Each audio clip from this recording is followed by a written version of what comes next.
Hey, let's get into this wife talk, okay?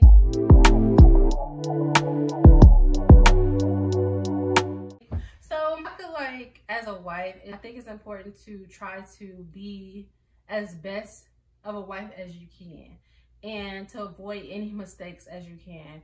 Marriage is beautiful. It's a gift from God, and it matters how we treat this gift. And I've been married for 9 years. I think I got married fairly young. I got married at 23. There's things that I've learned. I'm still learning and growing. And I know that there are some people out there that have gotten married really young and have made a lot of mistakes like I did. And so I wanted to make this video because I think it's important for us to learn from our mistakes. I think it's important to avoid mistakes as much as possible. And I also think it's important to share with those people who you think it may help that the mistakes you had, so that people don't make the same mistakes. That's the purpose of this video. So if you are married or you're engaged or you just want to strengthen your marriage and just be a better wife, then stick around, because I am going to be talking about 5 mistakes that I think every woman should avoid when they get married. I didn't know anything about being married. I didn't know what being a wife meant. I didn't know that there are certain wifely duties that I had to uphold. I was just learning as I go. I think both my husband and I think we were just learning on the go. And I think that we made a lot of mistakes and we made a lot of bad decisions and just things that could have been prevented. I know when you know better, you do better. So I think that, just learning from our mistakes, I'm not regretful or anything like that. It's just that now that I have learned, it's kind of like, how you really learn something and you take that new skill and you kind of like run with it. It's like a light bulb went off in my head. Like, okay, I get it. I'm not perfect by any means. I'm not the perfect wife, but I think I'm a pretty good wife, okay? I think what makes anyone a good spouse is that if you learn and if you're willing to change, you're willing to grow within for the betterment of the marriage, not just for yourself, not just for your own personal development, but if you are willing to grow and learn and to take accountability and to apologize and forgive, then that is what makes you a great spouse.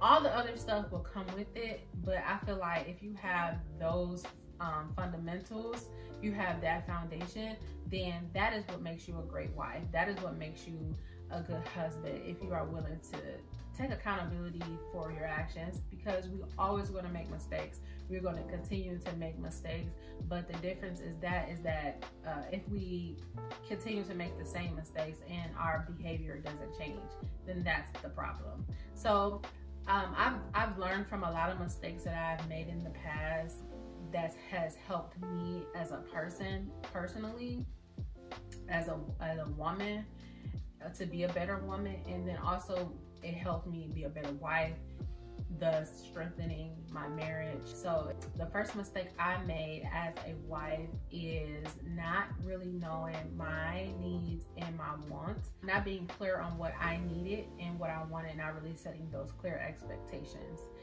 And when I first got married, I take the time to figure out what I needed from my husband. With that, I expected him to read my mind. And it's up to me to communicate those needs to him so that he can act accordingly, he can plan accordingly. To me, it's not fair for me to expect somebody to do something that I need that I didn't communicate with this person. However, I think it's also important for spouses to anticipate our husbands or wives' needs as well. So it kind of goes back and forth and hand in hand.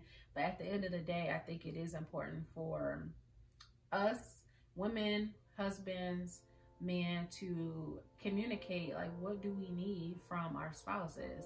That way, we give our husbands the chance to you'll give them a chance to live up to your expectations. You give them that chance, and you kind of setting I guess setting those boundaries early on was something that I feel like I was missing, but it's not something that I effectively communicated with him. And if we take it upon ourselves to do everything on our own, so then that can cause a lot of separation in marriage as well, if we feel like we don't need that spouse. Subliminally, you're saying to your spouse, like, I don't need you, when that is what we get married for that partnership. So mistake number one, I think, going into marriage that I felt like was a mistake. First, really wasn't clear on what I needed, and two, in not being able to communicate those needs to him. So the next mistake I made, not understanding tone of voice when I am verbalizing disagreements. Like, it matters how you say something. It's kind of like that thing of like, it's not what you say, it's how you say it. And what I notice about my husband, or just, I think most men in general, they don't like women to yell at them. They don't like women to have like a aggressive tone in their voice. And I think it also has to do with me kind of finding my femininity, just being more soft and gentle in how I approach situations. It comes with that saying, you'll catch more bees with honey. Basically, that's what I'm saying. You will catch more bees with honey if you're able to just soften up a little bit. Understand that the tone of voice will get more done if your tone is a little bit more gentle. You'll get more accomplished with your husband, and if you can really soften up that tone, because again, men do not like to be yelled at. They don't like to be fussed at. So that's one thing that I really learned, is to just learn a way to communicate more femininely, like learn a way to be more feminine in my tone of voice when I am expressing my disagreements with him. So the next mistake I think I made in marriage is putting off my self-care.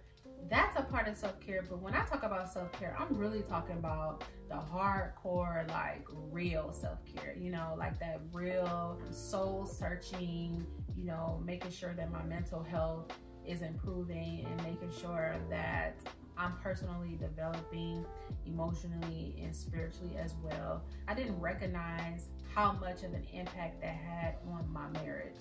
I always thought about self-care as something that you do for like spa and bubble baths. That's definitely a part of self-care, but that's just not all. That's just not it. Like, if you really want to grow as a person and as a wife, I think it's important to really prioritize that real self-care, going to therapy, journaling, and things like that. And that's why this year, one of my goals was to really start back journaling even more.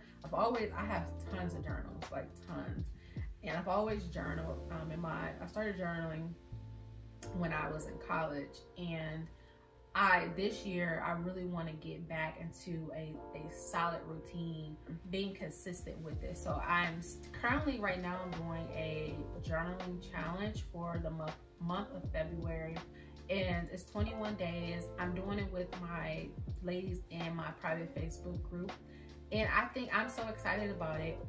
It's great. It's a great thing to just kind of get into that routine. Now that it's the top of the year, people are making goals and, want to really improve in their self-love and self-care journey.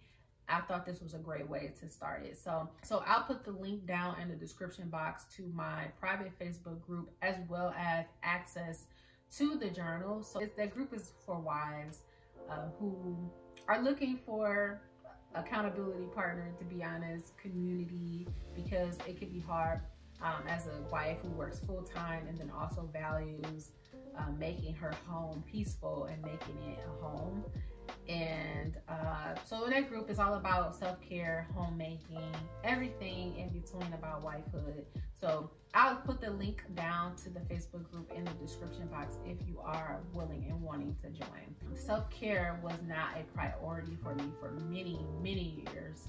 And I think it took, and I know it took an effect on my mental health and where I was as a woman, because for many years I felt stuck.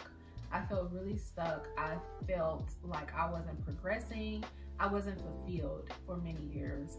And so I finally realized that I was neglecting me. I was neglecting my spirit and my heart and my mind. And so to me, that's important. That was important for me to continue to improve in those things, because I realized that it was taking an effect not only on my mental health and my spiritual journey and my physical journey as well, but also on my marriage.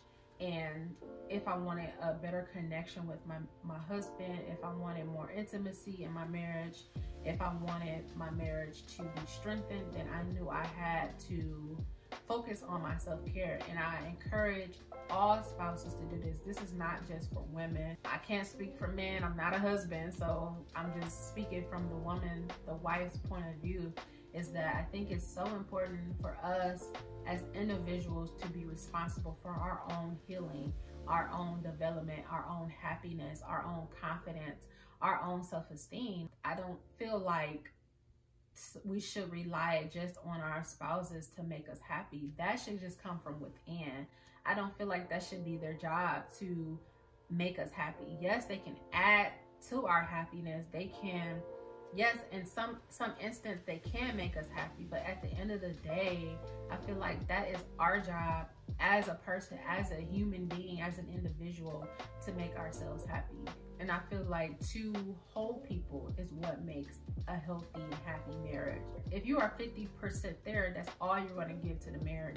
So, but if you are 100%, you're going to be able to give your 100% to the marriage, because you can't pour from an empty cup. So self-care is definitely important to strengthening your marriage, and it is one of the mistakes I made as a wife, is not really prioritizing my self-care. I think I mentioned this earlier in the video about femininity and not really resting in my femininity. That's another mistake I made when I got married, or made in my marriage, is not really resting in that femininity, that softer side of me, that side that's vulnerable, that's emotional, that need help, and express that to my husband, like, I need your help, and just being like too independent, as if I don't need him. So I was very much so like not expressing my feelings, not expressing my emotion, and really not really just sitting in that femininity and letting him lead as my husband.